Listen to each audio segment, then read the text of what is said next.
আপনি যদি R15 নিয়ে কোথাও দাঁড়ান, তাহলে মানুষ আপনার R15কেই দেখবে, আপনাকে না।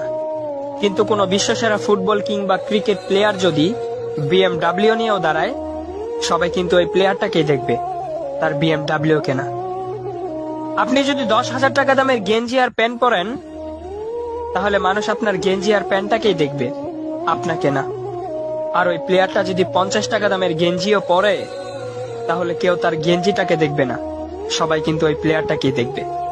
তাই আইফোন লাগবে, DSLR লাগবে, বাইক লাগবে, বাবা মাকে এত প্যারা না দিয়ে, ব্র্যান্ডের পিছনে না ছুটে নিজেকে ব্র্যান্ড বানানোর চেষ্টা করুন।